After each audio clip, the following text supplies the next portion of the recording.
What is up, internet friends and family? I am charmx, and today I'm going to be reacting to 5 most mysterious and unidentified submerged objects, USOs. So this is my top 5. You make great top 5 videos, so make sure you go subscribe to them. Hopefully this is going to be pretty interesting. I'm not really sure what to expect from this. I do believe that there is some like weird UFO looking submerged structure somewhere in the ocean. I think I've heard of that before, but other than that, I'm not really sure. But with that being said, the original link's in the description, and let's begin!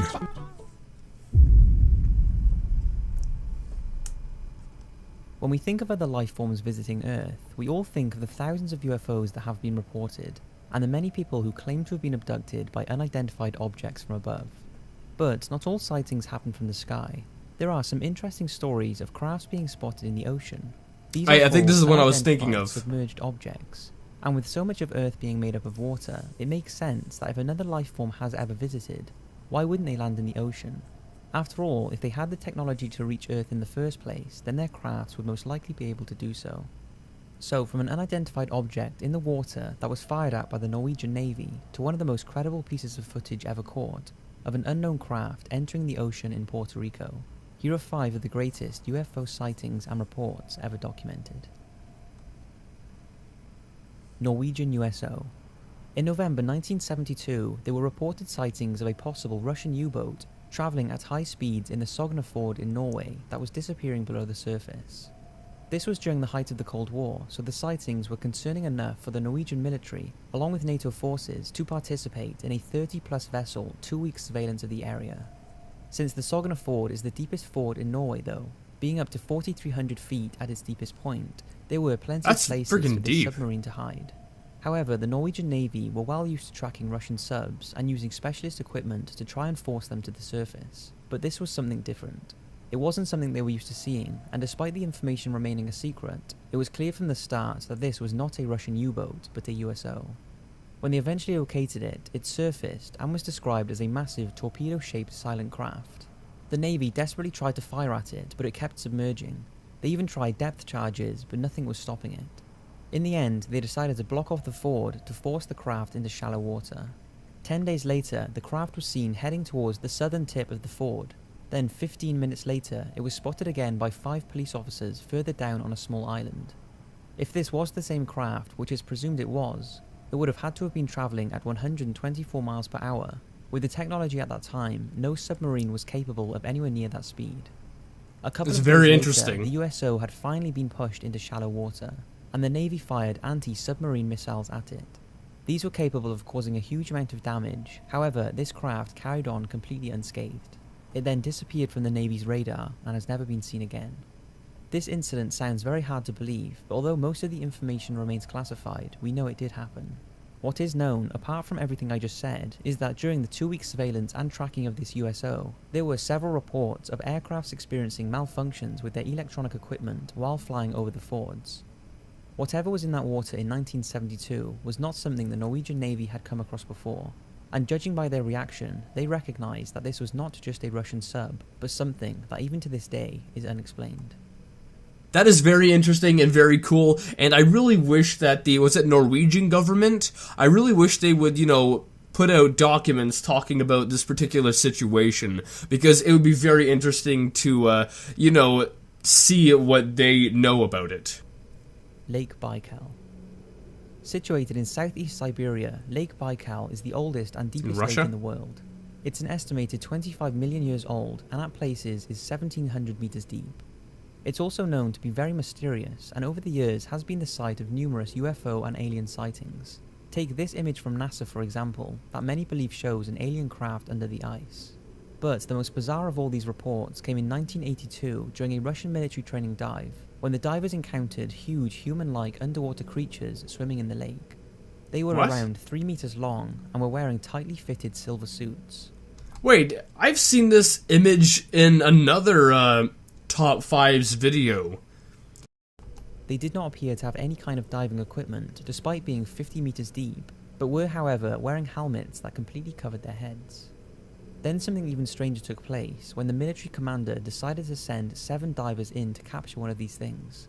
They dived deep and attempted to capture one of the creatures with a net, but as they did, a powerful force catapulted all 7 of them to the surface. Surfacing like this from such a depth has devastating effects. That'd give on you the human bends. body, and they all suffered from decompression sickness and needed immediate transfer to a decompression chamber. However, there was only one working chamber in the region, and that could only hold 2 men at a time.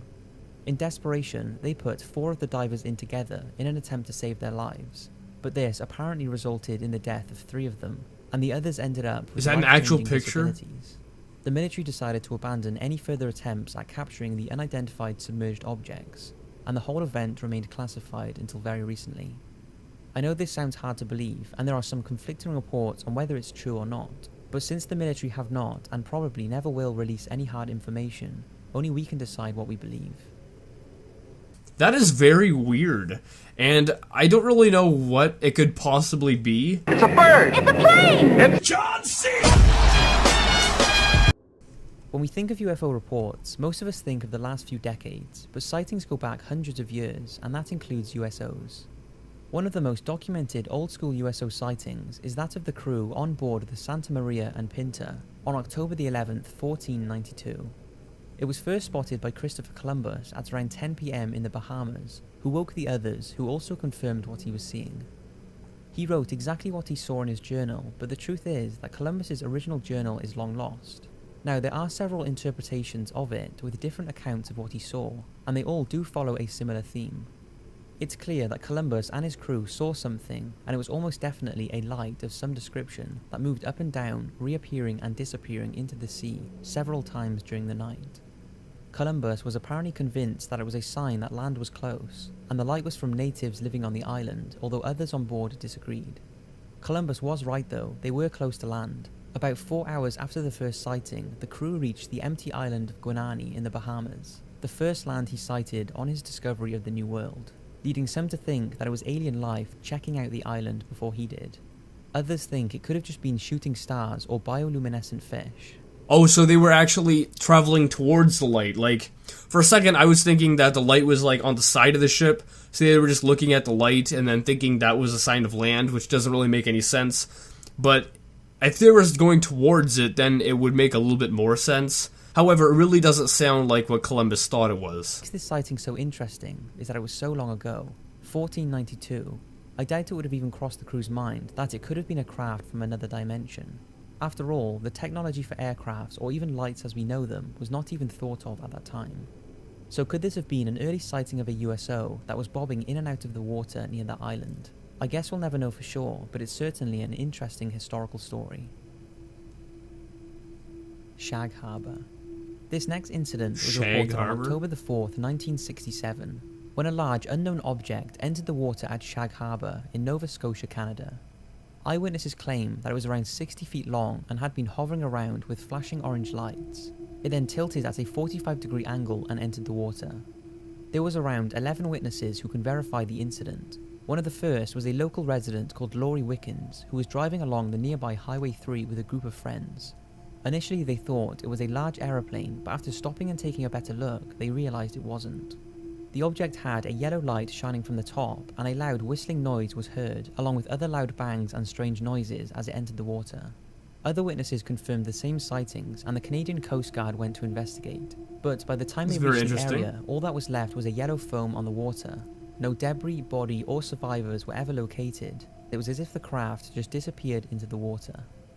The next day it was confirmed that no private, commercial, or military aircraft was missing, and a team of divers were assembled who searched the harbour for 3 days, but there was no trace of anything, so the search was called off.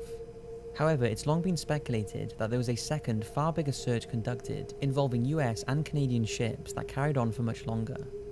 This thought was strengthened when one of the military divers involved in the search spoke anonymously in an interview, and claimed that after entering the water in the harbour, the object travelled underwater up the coast, stopping near Shelburne, where it was joined by another unidentified craft. He also claims that the objects were not from planet Earth. So what happened next? Well, it seems attempts to recover the craft were finally abandoned when a Russian U-boat was spotted entering Allied waters in the north, and operations were diverted to this. So Russia tried to get in on the action? Apparently departed and was seen in the sky on October the 11th. There are no official documents of this second recovery effort, prompting the belief that some kind of cover-up was going on. One thing is for sure, this incident did happen, as it's filed in the Canadian government's documents as an unidentified flying object, but where they came from and where they went is a mystery. I love how Russia tried to get in on some of the action, but were denied. Homeland security footage. This USO sighting actually comes with some interesting footage, making it the most convincing in this video. It was recorded in April 2013 at the Rafael Hernandez this is Airport recent. in Puerto Rico, and was tracked by a thermal imaging camera on board a turboprop DHC-8 aircraft by crew from US Customs and Border Control. The unidentified object appears to be travelling at great speed over land before plunging into the ocean and then re-emerging. By the end of the footage, the object appears to have either split in two or been joined by another craft. Sounds hard to believe, but take a look.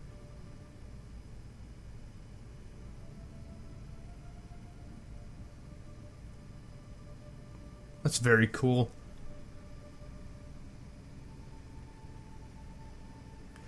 And it looks like it's just a little circle. Or it looks like a jet almost. It's thought the footage is genuine, and it's claimed that shortly after takeoff, the crew of the DHC-8 noticed a reddish light out in the ocean. They became concerned as the control tower had not informed them of any incoming traffic, and after radioing the tower, they told them they had visuals on the object but did not know what it was. As it approached the DHC-8, its lights turned off, although it was still being tracked by the plane's thermal imaging equipment and the tower's radar. The object was said to be between 3 and 5 foot long and was averaging around 80 miles per hour. It travelled through the water for around half a mile before flying back out, and after flying around for a short while, it headed back over the ocean before finally submerging and disappearing. The official report on this incident is that the object could not be identified and displayed characteristics that cannot be explained. This, along with the amount of time that Homeland Security put into investigating this case, has led researchers to believe alien technology was responsible. As always, there are theories on what it could be, but most of these have been ruled out for various reasons. So there really is no explanation. This truly is an unidentified flying object, as well as being an unidentified submerged object caught on camera. And I would love to hear your thoughts on it. Yeah, so that's actually very interesting, and I have no clue what it could be, but what I find is even more interesting is that it's so recent. Like, a large portion of these, if not all of them besides this one, happened, I would say within like 30 or so years ago, when this one happened 3 years ago. So that is very cool. Anyway, guys, I hope you liked this video. If you did, make sure you give it a thumbs up. Also, share it with a friend. If you're new, subscribe and join the family today. And also make sure you go subscribe to Top 5. The link's in the description. And with that being said, I'll see you guys next time. Boop!